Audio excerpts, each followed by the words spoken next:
ಎಂದೆಂದು ಕಾವೇರಿ ರಕ್ಷಣೆ ಯಾರ ಹೊಣೆ ಯಾರ ಹೊಣೆ, ಕರುನಾಡ ರಕ್ಷಣೆ ಯಾರ ಹೊಣೆ ಯಾರ ಹೊಣೆ, ಬೇಕೇ ಬೇಕು ಬೇಕೇ ಬೇಕು.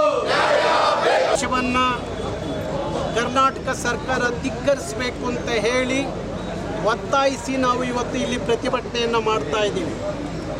ಉದ್ದೇಶ ಇಷ್ಟೇ, ಉದ್ದೇಶಪೂರ್ವಕವಾಗಿ ಆದೇಶವನ್ನು ನೀವು ತಿರಸ್ಕಾರ ಮಾಡಿ ಅಂತ ಹೇಳ್ತಾ ಇಲ್ಲ, ಪರಿಸ್ಥಿತಿಗೆ ಅನುಗುಣವಾಗಿ ತಿರಸ್ಕಾರ ಮಾಡಿ ಅಂತ ಹೇಳ್ತಾ ಇದ್ದೀವಿ.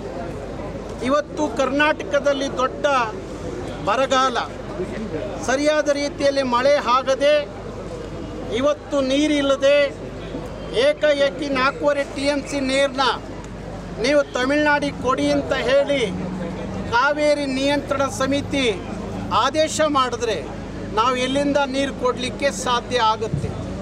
ಇವತ್ತು ನಮ್ಮ ಎಲ್ಲ ಡ್ಯಾಮುಗಳ ಅಂಕಿಅಂಶವನ್ನು ತಗೊಂಡ್ರೆ ಆ ಡ್ಯಾಮುಗಳಲ್ಲಿ ಕೇವಲ 12 TMC ನೀರಿದೆ. ಆ 12 TMC ನೀರಿನಲ್ಲಿ ಒಂದು ತಿಂಗಳಿಗೆ 3 TMC ನೀರು ಬೆಂಗಳೂರಿನ ಜನರಿಗೆ, ಬೆಂಗಳೂರಿನ ನಾಗರಿಕರಿಗೆ ಕುಡಿಲಿಕ್ಕೆ ಬೇಕು.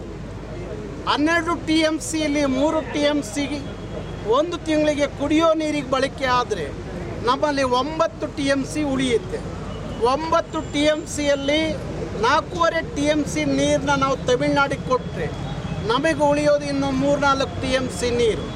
3-4 TMC ನೀರು ಒಂದು ತಿಂಗಳಿಗೆ ಬೆಂಗಳೂರು ಜನರಿಗೆ ಕುಡಿಯೋ ನೀರಿಗೆ ಆದರೆ ಮುಂದಿನ ತಿಂಗಳಲ್ಲಿ ನಾವು ಕುಡಿಯೋ ನೀರನ್ನ ಎಲ್ಲಿಂದ ಕೊಡಲಿಕ್ಕೆ ಬೆಂಗಳೂರಿಗೆ ಸಾಧ್ಯ ಆಗುತ್ತೆ?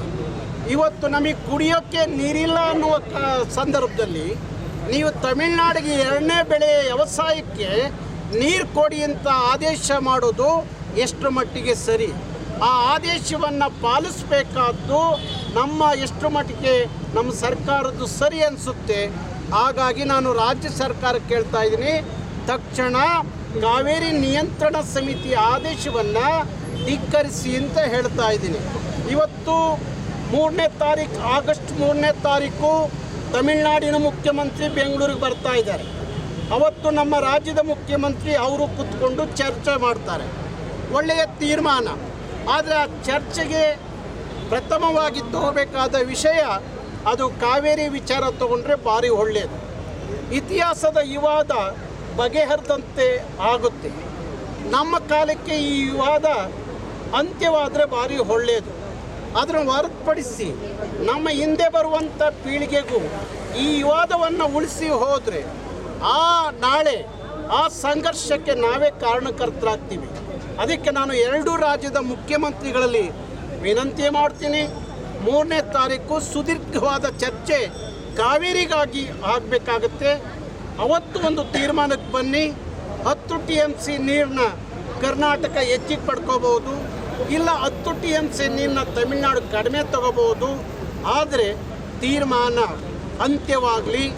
ಆ ತೀರ್ಮಾನ 2 ರಾಜ್ಯಗಳಿಗೆ ಅದು ಸಂಘರ್ಷವಾಗಿ ಉಳಿಯದೆ ಅದು ಅಂತ್ಯವಾಗಲಿ.